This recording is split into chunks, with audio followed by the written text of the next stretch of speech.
우리에게 주시는 하나님의 말씀은 요한복음 8장 10절에서 11절 말씀입니다. 신약성경 157쪽에 있습니다. 요한복음 8장 10절에서 11절 말씀 제가 봉독하겠습니다. 예수께서 일어나사 여자 외에 아무도 없는 것을 보시고 이르시되 여자여 너를 고발하던 그들이 어디 있느냐? 너를 정죄한 자가 없느냐? 대답하되 주여 없나이다. 예수께서 이르시되 나도 너를 정죄하지 아니하노니 가서 다시는 죄를 범하지 말라 하시니라. 최근에는 좀 조용하고 은밀한 가운데 행해지는 게 상담인데요. 그 상담이 TV 프로그램 안에도 들어온 것 같아요.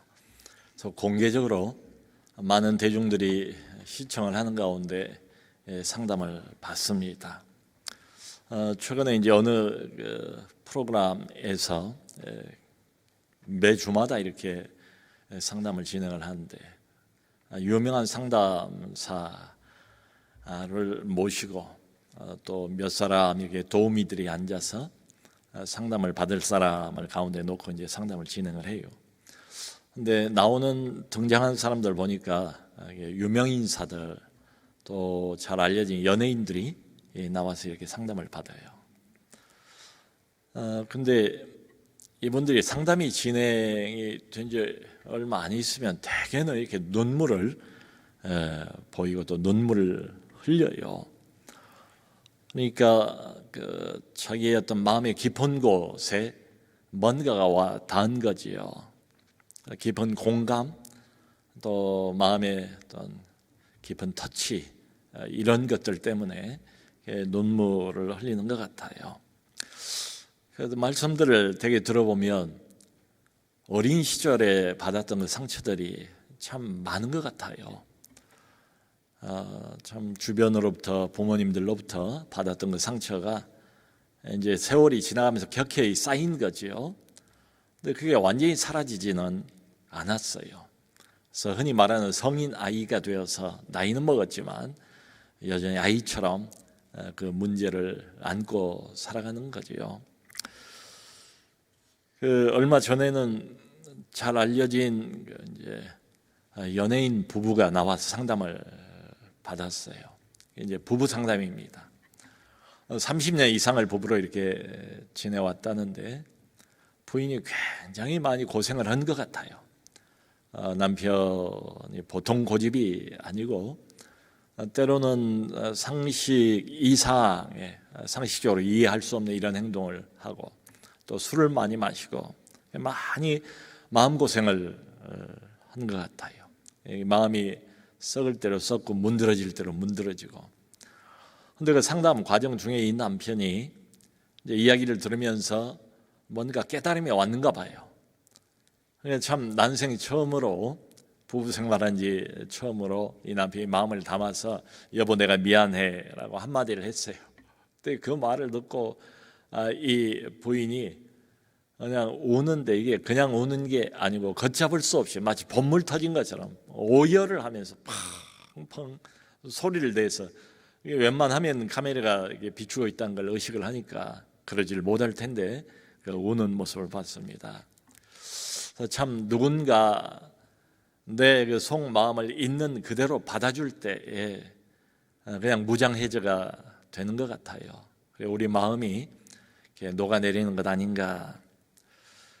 여러분 주변 사람들하고의 인간관계가 얼마나 우리에게 중요합니까? 가까운 사람들하고 맺어가는 거 인간관계가 우리의 기쁨이죠.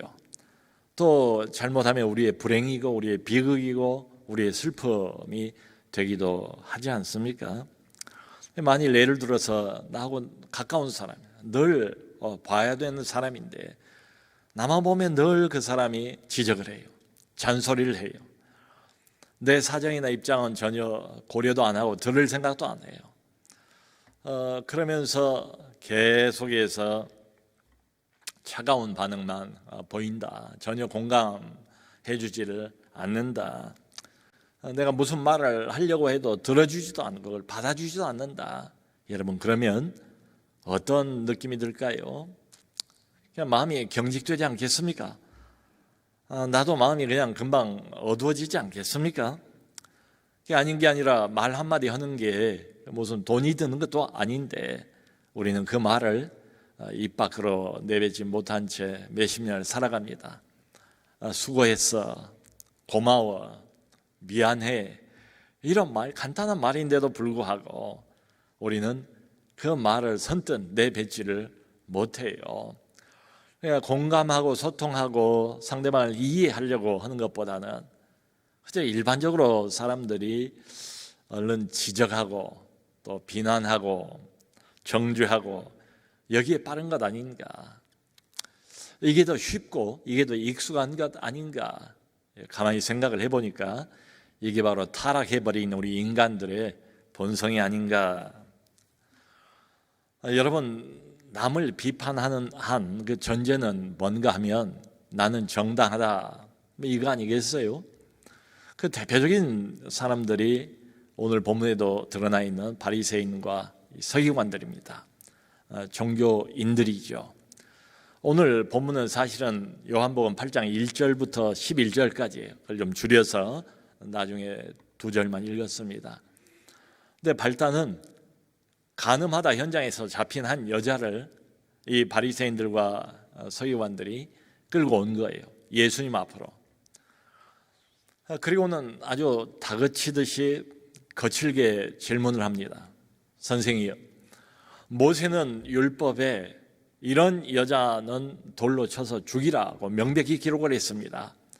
그런데 선생은 뭐라고 말씀하시겠습니까? 이렇게 물어본 이유는 여기 성경에 기록되어 있는 것처럼 예수님을 책잡아서 고발하기 위해서래요. 생각해 보세요. 이 사람들 지금 이런 어떤 행태, 그러니까 이 바리새인들과 서기관들이 가지고 있는 기본적인 심성이 뭘까? 그 기본적인 마음의 바탕이 뭘까 생각을 해보면 무정한 사람들, 그리고 잔인한 이런 사람들이에요. 예수님께서 한 번은 베데스다 목가에서 38년 동안이나 병들어 있던 사람을 고쳐주지 않습니까? 근데 그날이 안식일이었대요. 또 한 번은 완전히 손이 말라버린 사람을 예수님이 고쳐주시지 않습니까? 그날이 안식일이었어요. 그렇게 고생하던 사람이 눈 앞에서 몸이 펴지고 손이 펴진 걸 보면 누구라도 기뻐할 것 같은데 이 사람들은 그러지는 않습니다. 이런 일을 행한 예수님을 정죄를 해요. 비난을 해요. 왜 안식일 날 아무 일도 하지 말아야 되는데 당신은 사람을 고치는 일을 하는가? 그러니까 이런 말들을 보면 이 사람들 마음 저변에 깔려 있는 것은 사람에 대한 관심은 전혀 없어요. 사람에 대한 긍휼, 동정 이런 거 전혀 없어요. 한마디로 사람의 회복에 대해서는 전혀 무관심한 사람들이 분명해요. 그저 마음이 화석처럼 아니면 돌처럼 딱딱하게 굳어 있는 종교인들의 모습을 우리가 보지 않습니까? 여러분, 이게 바로 율법주의예요. 율법주의에 빠져버리면 사람이 보이지를 않습니다. 그것보다는 원칙이 더 중요하고 우리가 지켜야 하는 규칙이 훨씬 더 사람보다 중요해요.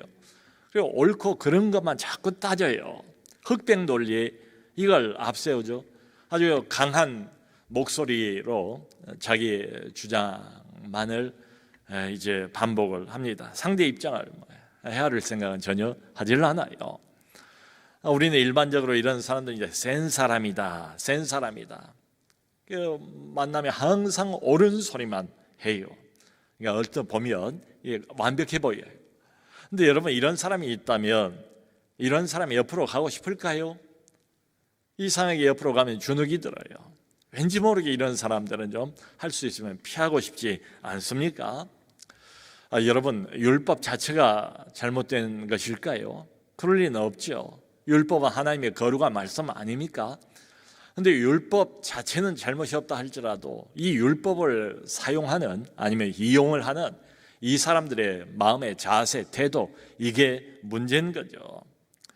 이 사람들은 율법을 사용하는 기본적인 태도가 뭔가 오늘 본문에도 나와 있는 것처럼 고발하는 겁니다. 이걸 근거로 해서 사람을 정죄하고 고발을 해요. 어디다 고발을 하는가 하면 하나님 앞에 고발을 해요. 하나님, 이 사람 틀렸지요. 하나님, 이 사람 잘못했지요. 당신 도대체 무슨 짓을 한 거야? 율법에 뭐라고 기록이 돼 있어? 이건 원칙과 맞지 않잖아. 기준에 못 미치잖아. 등등 하면서 이 모든 말들을 다 율법에 근거를 해서 하기 때문에 언뜻 보면 맞는 말처럼 들려요. 그런데 결정적으로 이 사람들이 놓치고 있는 게 있다. 뭘 놓치고 있는가 가만히 살펴보면 하나님의 마음, 그걸 놓치고 있어요. 이 율법을 주신 분은 하나님이시거든요. 하나님이 율법을 주신 의도가 있지 않겠습니까? 근데 이걸 주신 하나님의 진짜 마음, 진짜 의도를 송두리째 놓치고 있는 게 이 사람들의 결정적인 실수예요. 마태복음 23장 23절을 보면 주님께서 이런 말씀을 하십니다. 화 있을진저 외식하는 서기관들과 바리새인들이여, 너희가 박하와 향료와 나무 뿌리의 11조까지는 드리면서 정의와 자비와 믿음과 같은 율법의 더 중요한 부분은 저버렸도다. 그러니까 겉껍데기로는 안 드려도 되는 나무 뿌리의 11조까지 드릴 일이 뭡니까? 그걸 율법이 요구하고 있지는 않아요. 자기들의 열심을 그런 식으로 과시를 하는 거지요. 그건 하나님 앞에 드린다고 하면서 정작 하나님의 마음은 너희가 잊어버렸다. 하나님이 더 중요하게 생각하시는 율법의 핵심, 자비와 긍휼과 하나님에 대한 믿음, 이런 것은 너희가 완전히 놓치고 있다. 한마디로 하나님의 마음을 놓치고 있는 것, 이게 이 사람들의 결정적인 문제였습니다. 여러분, 우리도 아이들을 이제 키워 보면 가끔 가다 아이들을 혼내는 경우가 있지요. 왜 혼을 냅니까? 부모들이 아이 마음에 고통을 일부러 주려고 혼을 냅니까? 아이의 그래서 인생을 망가뜨릴 목적으로 아이를 혼을 내는 이런 부모는 없지요. 아이가 좀 바로 자라도록, 아이가 잘 되기를 바라는 마음으로 어떤 부모는 혼을 내는 것 아니겠어요? 만일 이 아이가 내 자식 아니고 남의 자식이라면 관심 가질 이유가 뭐예요? 자식 잘 되기를 바라는 그런 심려 하나를 가지고 아이를 다루는 거지요. 자, 하나님도 마찬가지입니다. 그런데 아직 철이 들지 않은 아이 입장에서 보면 이런 오해를 할 수도 있죠.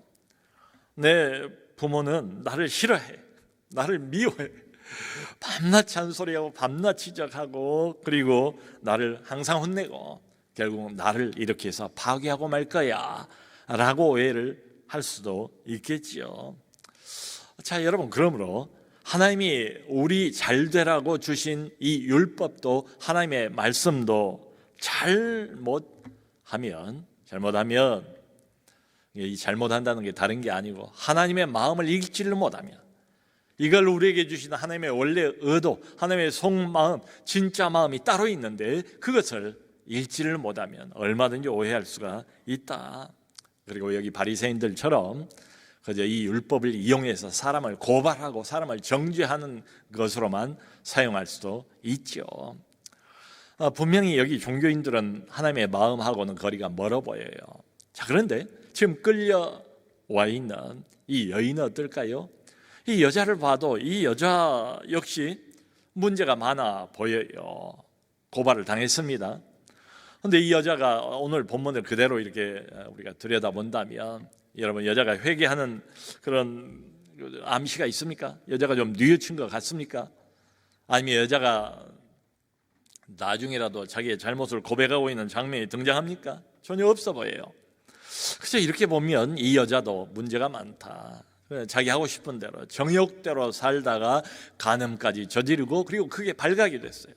결국 붙잡혀서 율법의 심판을 받고 이제 꼼짝없이 금방 죽을 수밖에 없는 이런 운명에 처한 한 여자입니다. 저는 이 여인을 보면서 어떤 면에서는 우리 현대인들하고 영락없이 닮아있지 않은가. 이 여인이 어떤 점에서 그런가, 자기 멋대로 또 자기 하고 싶은 대로 산다는 점에서 말이죠. 여러분, 이게 훨씬 더 쉽게 용인이 되는 사회가 점점 돼가는 것 같아요. 소위 말하는 포스트 모더니즘 때문에. 이 포스트 모더니즘이라는 것이 그냥 그것 자체를 그대로 드러내는 법은 없습니다. 근데 알게 모르게 모든 우리 그 생활 구석구석까지, 문화 구석구석까지 영향을 미치고 어두운 영향을 미치면서 사람을 어두운 가운데로 끌어가는 이 시대의 풍조입니다. 정신적인 풍조예요. 점점 가면 갈수록 그 영향을 받아서 사람들이 양심의 가책도 별로 느끼지를 않는 것 같아요. 그러니까 이런 생각들을 은근히 점점 많은 사람들이 하는 것 아닌가. 남에게 피해를 주지만 않는다면 내가 하고 싶은 것은 뭐든지 할 수가 있어. 내 인생의 목표는 바로 나의 완전한 자유야. 그러므로 내게 가장 중요한 것은 나 자신의 만족이다. 나 자신의 행복해지는 것이다. 절대적인 도덕이라는 것은 없다. 절대적인 도덕, 무엇이 옳고 그른가를 내게 말하지 마세요. 무엇이 선인가 무엇이 악인가, 그 선악도 내가 결정하는 겁니다. 이런 생각들 말이죠. 여러분, 지금 여기 나와 있는 이 여자가 과연 하나님의 마음을 알까요?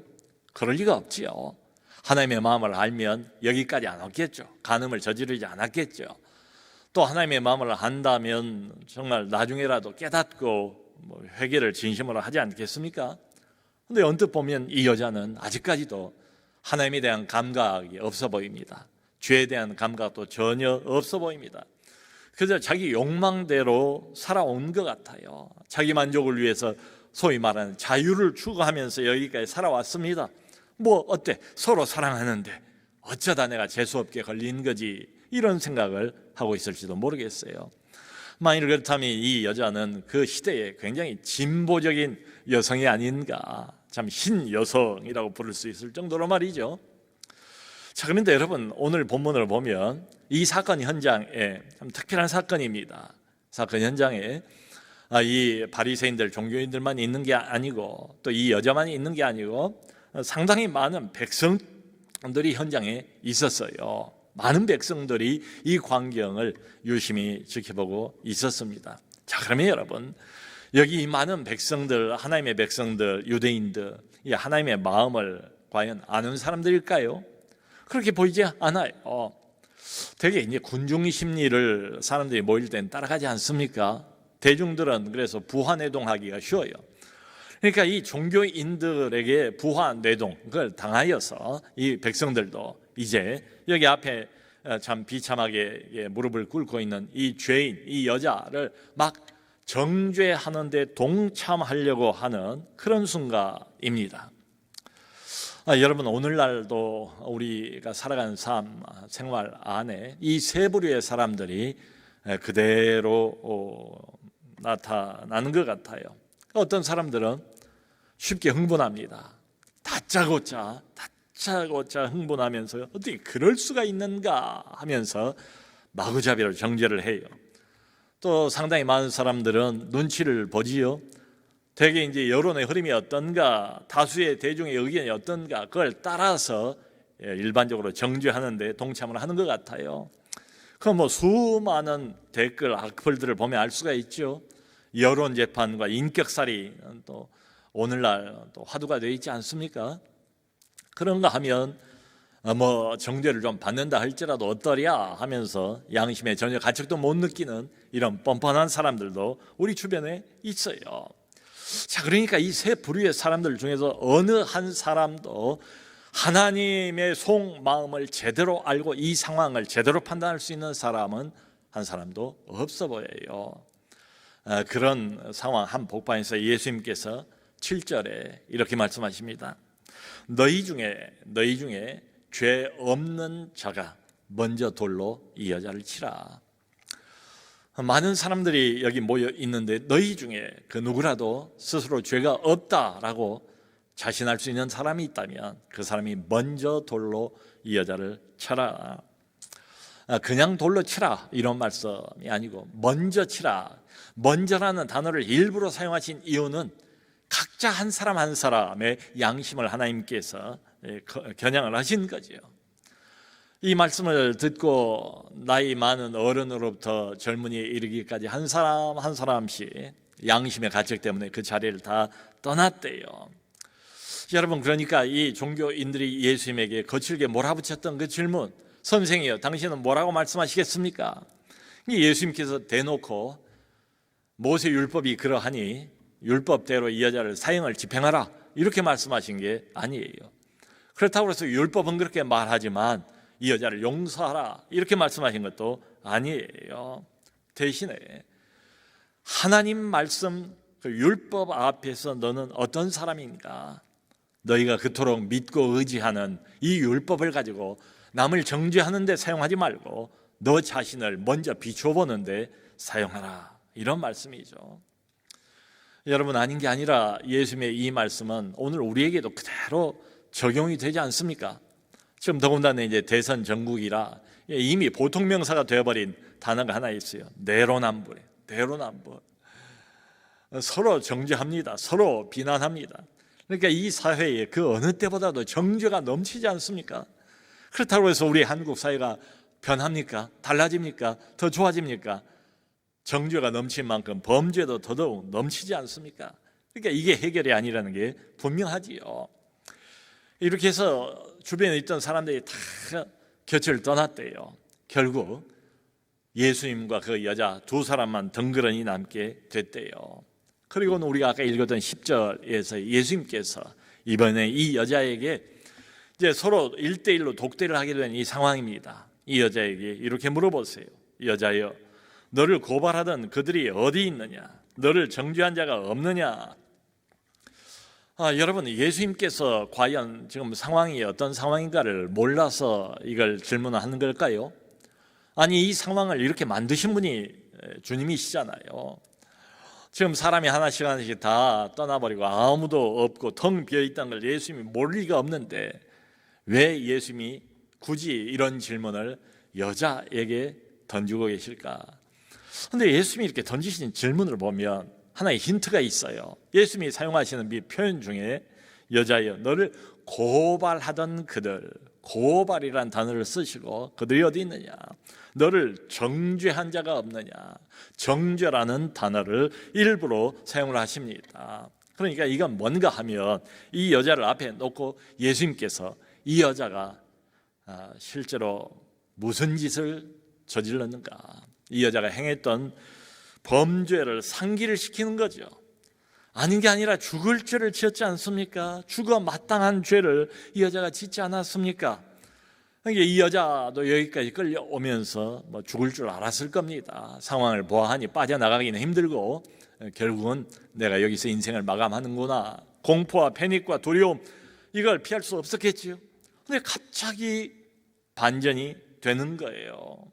예수님 말씀 한마디에 주변에서 으르렁거리고 있던 사람들 하나하나 전부 다 자리를 떠나더니 텅 비어버리고 만 겁니다. 자기도 얼마나 의아했겠습니까? 이 상황이 도대체 뭔 상황인가 알 수가 없었을 거예요. 예수님께서 물어보시자 여자가 이렇게 대답합니다. 11절에 주여 없나이다. 없나이다. 정죄한 자가 없어졌다는 말 아니겠어요? 그래서 예수님께서 이어서 이런 말씀을 하세요. 예수께서 이르시되 나도 너를 정죄하지 아니하노니, 나도 너를 정죄하지 아니하노니 가서 다시는 죄를 범하지 말라. 마지막 예수님의 선언, 나도 너를 정죄하지 아니하노니 가서 이제 자유롭게 이 여자가 풀려난 거지요. 율법의 정죄로부터 해방이 된 겁니다. 이분 앞에서, 이분의 선언을 통해서 가서 앞으로 다시는 죄를 범하지 말라. 자, 여러분, 아무나 이런 말을 할 수 있을까요? 어떤 인간이, 어떤 율법사가, 어떤 종교인이 과연 함부로 이런 말을 죄인에게 할 수 있을까요? 할 수 없죠. 그런데 이분은 다르지 않습니까? 이분은 누구십니까? 지금 이 여자 앞에 서 계신 이분은 바로 율법의 주인이신 분입니다. 율법을 만드신 분입니다. 율법의 주인공이십니다. 온 세상, 온 천지 만물을 다 만드시고 하나님의 백성들을 만드시고 그들에게 율법을 수여하신 분이 바로 이분이세요. 율법의 주인이신 분이 말씀을 하세요. 이분은 하나님의 아들입니다. 아니, 하나님 자신입니다. 하나님 자신이 육신을 입고 이 땅에 오신 그분이, 하나님이신 예수님이 바로 앞에 서서 이 여자에게 선언을 하는 겁니다. 나도 너를 정죄하지 아니하노니. 사랑하는 성도 여러분, 이 동일한 말씀을 우리도 들어야 될 것 같아요. 이 하나님의 동일한 우리를 향한 선포와 선언을 우리도 아멘으로 듣고 받아야 될 것 같아요. 왜냐하면 아직도 교회를 나오는 사람들 중에 너무도 많은 신자들이, 너무도 많은 하나님의 백성들이, 하나님의 자녀들이 정죄가 시달리고 있기 때문입니다. 그 정죄감을 벗어나지를 못하는 것 같아요. 하나님은 우리에게 나도 너를 정죄하지 아니하노니, 하나님은 스스로 고백하면서 우리에게 선포하기를, 하나님 말씀이니까 이게 실수가 있을 리가 없지요. 하나님의 말씀이니까 이게 틀릴 리가 없지요. 하나님의 말씀이니까 우리가 믿어도 좋지 않겠습니까? 하나님이 실현을 하시는 법이 없지 않습니까? 하나님이 신실하지 않습니까? 이 중요한 말씀을 하나님이 허투루 할 리는 없지 않습니까? 이 사람이 착한 일을 하고 있을 때 이 말씀을 하는 것도 아니지 않습니까? 지금 내버려뒀으면 돌에 맞아서 지금 현장에서 죽어나갈 이런 여자에게 나도 너를 정죄하지 아니하노니, 하나님은 우리를 정죄하지 않는다라고 분명하게 선포를 하세요. 지금도 우리에게 선포를 하세요. 근데 문제는 뭔가 하면 자기가 자기를 놓아주지를 못해요. 자기가 계속해서 끊임없이 자기를 정죄해요. 그 자기 정죄에서 벗어나지를 못해요. 제가 만난 어떤 형제는 이게 너무 심하더라고요. 신앙 고백도 하고 주님을 믿는다고도 하고 사도신경을 고백도 하고 외우기도 하고 할 건 다 한다고 그래요. 근데 이 자기 정죄에서 벗어나지를 못하는 거예요. 그래서 나중에 제가 그런 말씀을 드렸습니다. 형제여, 당신의 이런 모습은 결코 겸손이 아닙니다. 그것은 하나님의 말씀을 믿지 않는 불신앙입니다. 불신앙입니다. 성도 여러분, 사탄이 우리가 자기 정죄에서 벗어나는 걸 좋아할까요? 우리가 자기 정죄의 그물과 올무로 사탄이 우리를 꽁꽁 묶어놓고 우리를 어둠 속으로 얼마나 끌고 갑니까? 그런데 거기에서 놓여나서 그야말로 영혼이 자유로운 영혼이 되어서 하나님 앞으로 가까이 가는 걸 사탄이 그대로 두고 볼 리가 없지요. 자기 정죄에서 벗어나려고 애를 쓰고 몸부림을 치는 것을 사탄이 막지 않겠습니까? 어쨌든 붙잡아두려고 하지 않겠습니까? 자기 정죄라는 이용해 먹기 참 쉽고 잘 먹히는 이 사단의 도구를 놓칠 리가 없지요. 여러분, 자기 정죄는 이 말씀에 의하면 사단의 속임수죠. 거짓말이죠. 훨씬 더 사단보다 위대하고 더 크시고 우리 영혼의 주인 되시는 분이 우리에게 직접 1대1로 독대를 하면서 말씀하시기를 나도 너를 정죄하지 아니하노니. 누구의 말을 들어야 될까요? 로마서 8장 1절에서 바울도 똑같은 고백을 하지 않습니까? 선포를 하지 않습니까? 그러므로 이제 그리스도 예수 안에 있는 자에게는 결코 정죄함이 없나니. 하나님께서 우리를 어둠에서 빛 가운데로 옮기셨습니다. 사단의 종로로 다던 사람들 하나님께서 어느 날 오셔서 은혜로 붙잡아 주시고 그 인생을 완전히 다른 소속 빛의 나라로 옮기셨어요. 그러므로 이제는 과거는 어쩌다 할지라도 이제는 그리스도 예수 안에 있는 자에게는 결코 정죄함이 없나니. 결코라는 말을 사용하는 걸 보면 이건 아무에게도 예외가 해당이 안 된다는 거예요. 이건 법칙입니다. 이건 원칙입니다. 누구든지 하나님의 생명으로 거듭난 사람, 하나님의 자녀가 된 사람, 하나님의 인침을 받은 사람, 너는 내 것이라고 하나님이 부르신 모든 선택받은 사람들은 예외 없이 다 결코 정죄함이 없다. 아마 이런 말을 들으면 분명히 이런 반문을 하는 분들이 있을 것 같아요. 목사님 참 듣기 좋은 말입니다. 아멘입니다. 근데 목사님 솔직히 저는 실감이 나지를 않습니다. 실감이 왜 안 날까요? 그것도 이해가 돼요. 왜냐하면 내가 이렇게 큰 죄를 지었다고 생각하는데 어떻게 내가 아무것도 한 것이 없이 정죄함에서 벗어날 수가 있는가? 어떻게 용납이 가능하겠는가? 우리는 나도 모르게 아주 오랜 세월 동안 어려서부터 인과 응보에 젖어 있지 않습니까? 콩 심은 데 콩이 납니다. 내가 뭔가를 한 게 있어야 거기에 걸맞는 결과를 우리가 얻지 않습니까? 이게 우리의 상식이에요. 그런데 이렇게 큰 죄를 저질러 놓고 내가 아무것도 더 이상 한 것도 없이 그냥 정죄의 사슬에서 풀려난다는 게 말이 되는가? 이해가 안 되지요. 근데 지금 느낌을 말하는 게 아닙니다. 우리의 이해보다 하나님의 말씀은 훨씬 더 커요. 훨씬 더 위대합니다. 자, 여러분, 이걸 이렇게 한번 생각을 해봤으면 좋겠어요. 나도 너를 정죄하지 아니하노니. 여자 편에서, 우리 편에서 아무것도 한 일이 없어요. 근데 여러분, 이 말씀이 그냥 된 일은 아니잖아요. 우리 편에서는 아무것도 한 일이 없어요. 근데 하나님 편에서는 어떻습니까? 하나님께서는 엄청난 대가를 치르시지 않습니까? 이 선포를 위해서 하나밖에 없는 하나님의 외아들 독생자, 그분을 십자가에 못 박아 죽이시고, 그리고는 우리를 정죄와 죄책의 쇠사슬과 올무와 그 감옥에서, 그 어둠 속에서 우리를 해방시키지 않습니까? 자, 그러므로 이 여자 앞에 여기 하나님의 아들이 서 있습니다. 이분은 누구십니까? 자신의 죽음으로 율법의 모든 요구를 순종하시고 율법의 모든 요구를 완벽하게 성취하신 분 아닙니까? 그렇게 해서 율법의 정죄로부터 이 여자를 드디어 보호하고 계시는 한 분이 있지 않습니까? 이 여자가 지금 간음한 상태 그대로입니다. 별로 회개한 것처럼 보이지도 않습니다. 덕지덕지 어둠과 죄악을 그대로 가지고 하나님의 아들 앞에 서 있습니다. 그런데 이 여자를 나도 너를 정죄하지 아니하노니 있는 그대로 예수님께서 받으시지 않습니까?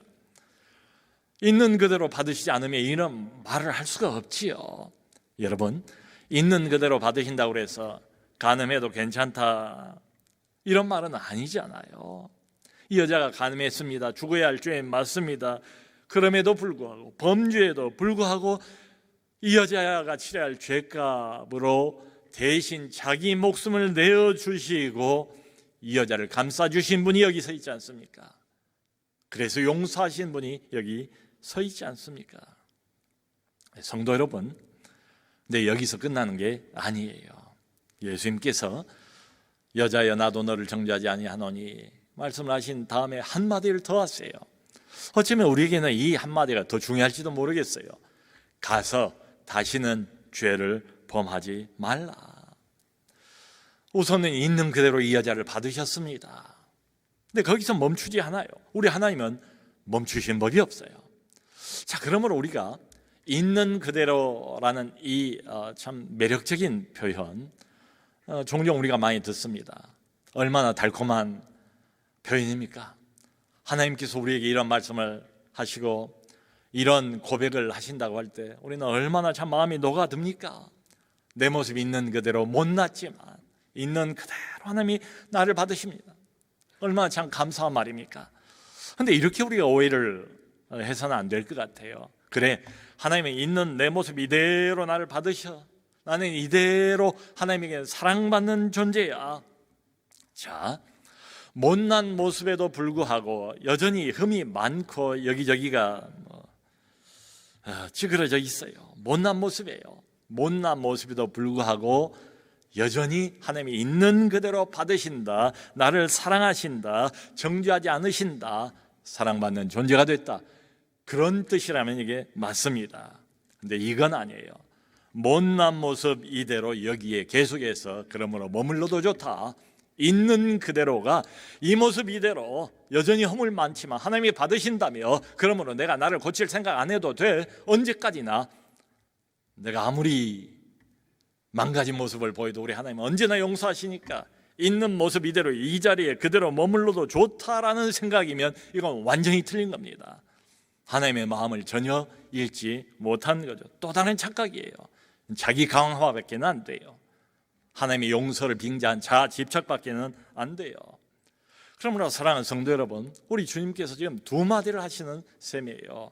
먼저 우리가 묵상할 것은 하나님께서 이런 못난 사람을 늘 넘어지고 여전히 이런저런 불순종과 범죄, 죄가 덕지덕지 붙어있는 이런 사람을 언제나 나도 너를 정죄하지 아니하노니 있는 그대로 받으신다. 있는 그대로 받으시기 위해서 하나님의 아들께서 무슨 대가를 치르셨는가를 먼저 묵상을 해야 되지 않겠습니까? 그런 다음에 거기서 끝나는 게 아니고 그런 하나님이 내게 이제는 하나님의 용서와 자비와 긍휼을 힘입은 나에게 무엇을 요구하시는가 그걸 또 묵상을 해야죠. 가서 다시는 죄를 범하지 말라. 그 말씀을 꼭 붙잡아야 됩니다. 여러분, 아이들을 키워가면서 우리가 이런저런 실수를 많이 하지요. 시행착오도 많이 겪고 저도 그랬습니다. 근데 사춘기 아이들 이렇게 지나가는 과정을 생각을 해보니까 애들이 결국은 언제 변하는가 보니까 이 말씀이 맞아요. 있는 그대로 아이들을 인정해 줄 때, 있는 그대로 아이들 모습을 받아주었을 때, 그리고 아이들 있는 모습 그대로 그때 공감을 시작했을 때, 소통을 시작했을 때, 그때 아이들이 변하기 시작하더라고요. 흔히 하는 말처럼 차가운 센 바람보다는 따뜻한 햇빛이 결국은 두툼한 영혼의 옷을 벗겨낸다는 말이 있지 않습니까? 자, 그러므로 성도 여러분, 나도 너를 정죄하지 아니하노니, 언제나 어떤 모습이었을 때나 세상의 성공 실패하고도 전혀 상관이 없어요. 있는 모습 이대로를 언제나 받으시는 우리 주님에게 무한 감사를 먼저 드립시다. 그리고 거기서 그치지 말고 그 다음 주님이 요구하시는 것처럼 가서 다시는 죄를 범하지 말라. 이후에는 억지로가 아니라 율법이 무서워서 율법주의에 매여서 그게 아니고 너무나 감사해서 앞으로는 주님을 위해서, 주를 위해서 거룩한 삶을 살아가기로 결심하는 우리 모두가 될 수 있기를 주님의 이름으로 축원합니다.